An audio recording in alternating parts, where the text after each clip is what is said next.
You can eat now, Brooke.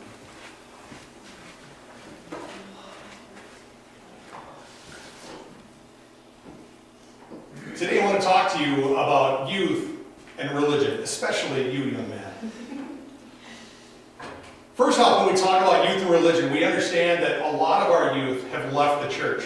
So I want you to understand some of the issues that go along with adolescence, or understanding adolescence. It's culturally created. The term adolescence was created by G. Stanley Hall in the early 20th century, and teen actually refers to the age at which they are, at which they're at, from an Anglo-Saxon root of tien. And at a certain age, you are considered an adult. Adolescence, or teen, is actually a really new term since World War II. It's being extended now beyond just being a teen. You can be a tween, which is that 10 to 12-year-old.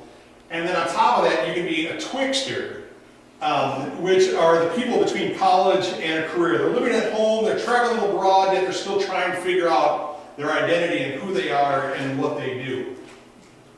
With this, we need to understand some of the biology that goes along with this as well. So we understand that early puberty, in 1950, the average age for the menstruation cycle in a young woman was about 14 years old, and now it's 10 to 11 years old. The early adolescent stage is at age from 11 to 14, so about that grade 6 through 8. Then there's the emergence of mid-adolescence, that study, that brain development, where they think they're an adult, but they're not. That happens between the ages of 15 and 18, so about that senior high, that 9th through 12th grade years. Then there becomes late adolescence, where there's emerging adulthood as well. So that's about age 19 and on up. And in fact, in guys, it averages out until they're about 28 years old. For girls, about 25 years old.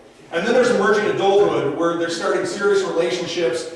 They're breaking out on their own. They're being able to pay for their own bills and all that. And that happens, really, believe it or not, at about the age 25. And that can actually go all the way up to the age of 40 now, of what they're finding, depending on the development of those people.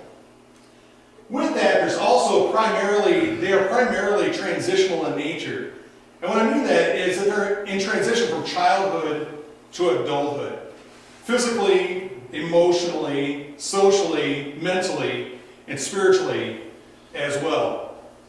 One model by Dr. H. Stephen Glenn, according to his book, Developing Capable Young People, we can break it down this way.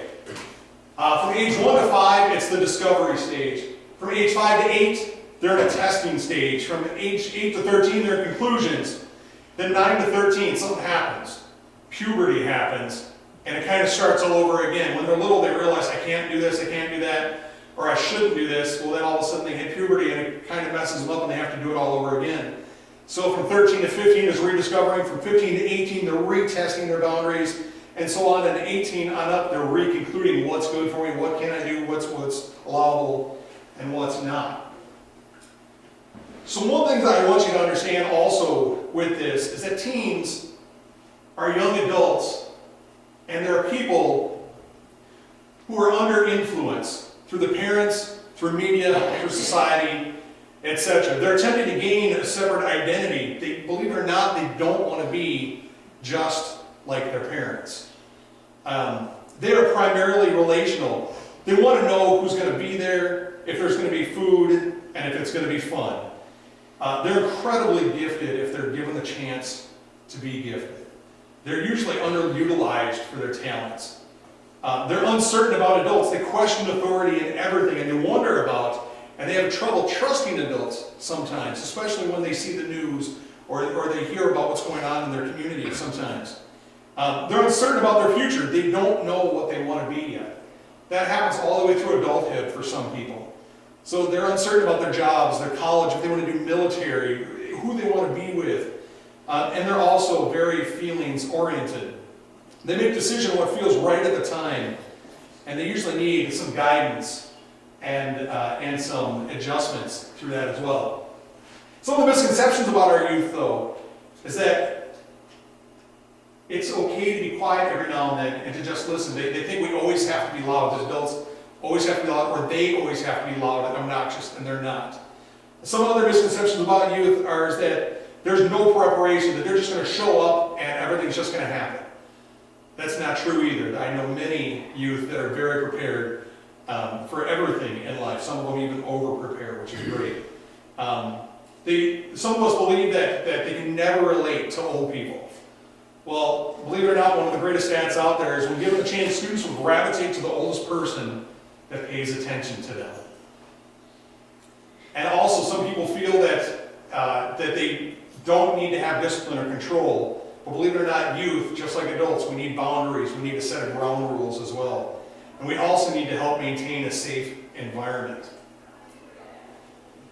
A recent survey focused on finding out what teens believe differ from their parents. They found out that 63% don't believe that Jesus is the Son of the one true God. That 58% believe all faiths teach equally valid truths. 51% don't believe that Jesus rose from the dead. And 65% don't believe that Satan is a real entity. In fact, even 68% don't believe that the Holy Spirit is real either. And this is from Stephen Wright from his book, Rethink, A Student Ministry Working. The vast majority of those polled claimed that they and their parents were Christians even. According to the 2011 Barna Group research study, 85 to 90% of youth in America believe that there's a God. But by their mid-20s, 75 to 85% of youth won't be involved in any church, including their mainline denomination that they were raised in. That means gaining less than 50% back to their original denomination in which they were raised.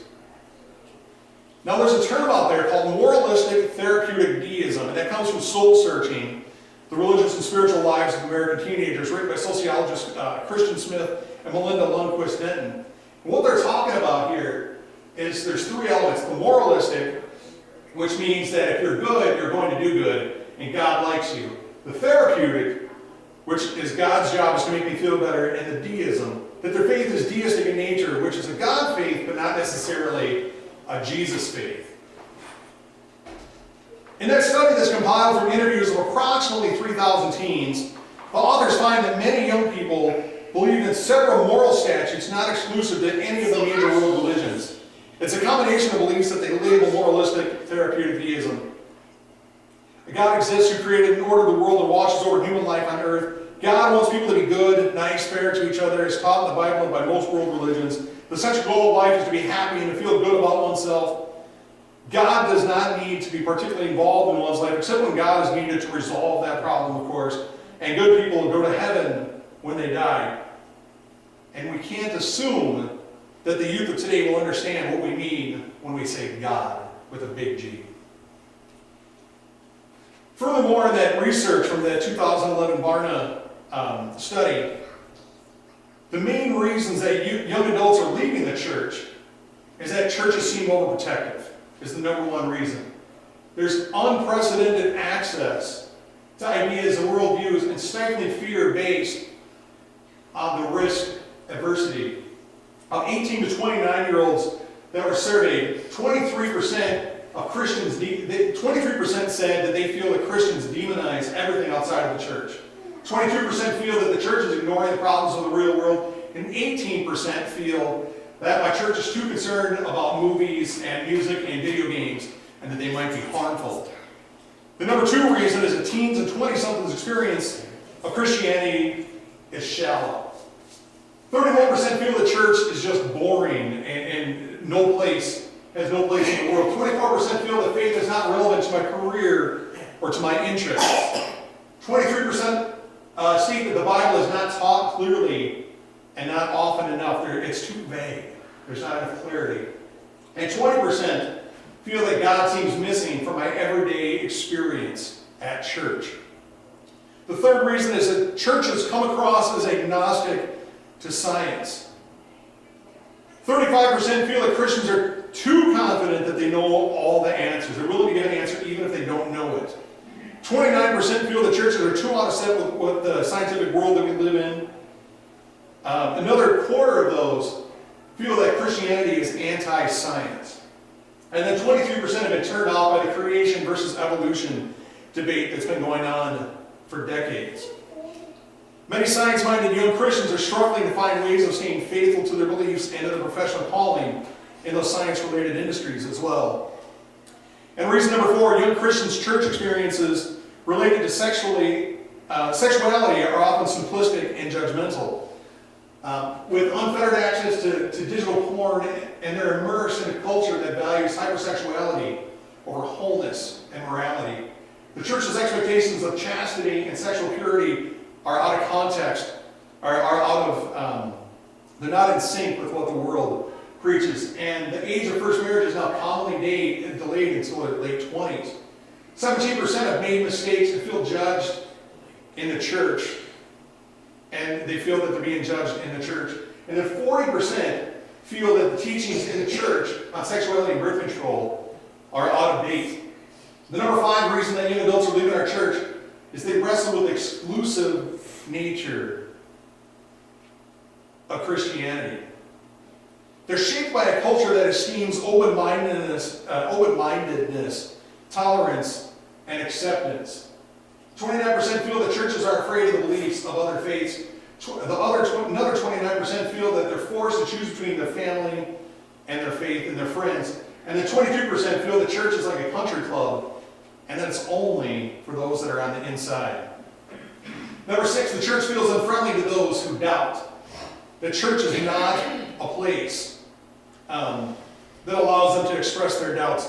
They don't feel safe admitting that sometimes Christianity doesn't make sense. And then many feel that the church's response to doubt is trivial. In fact, 36% feel embarrassed to ask by most pressing life questions in the church. 23% feel that they have significant intellectual doubts about their faith, and 18% feel that church does not help with depression or other emotional problems. Well, I understand that there's 3 needs that are rooted in every teen. They need to feel loved. They need to feel this because they might not get it anywhere else, and the church can offer that. They need to feel valuable. They need an intricate time to be important and to know that they matter. And they need to know that they're not alone. Even with social media, sports, and other activities, they need to know that the church can be there for them. And how can we welcome those young adults back? I think that there's 4 ways. We need to be welcoming, and they need to know that they have a voice and they can be welcomed and feel welcome into this community. That we can have caring conversation, that we can be real and truly ask them, hey, how are you doing? Not just as a blatant generalization or just a passing typical banter, but that we really are concerned on how they're doing. That we want to create community with them. That youth are looking for a community to belong to, whether it's online or in person. If we can create a community, whether it be on a Sunday morning or a Wednesday night, they'll want to be back for that.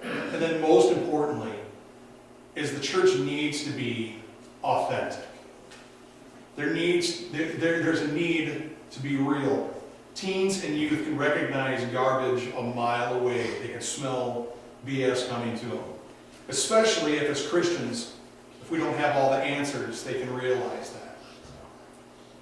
So in closing, there's many reasons why our youth are leaving the church, but we have many opportunities to be welcoming, to be in caring conversation, to be authentic, and to create a community that will welcome them back and hopefully bring them back to God.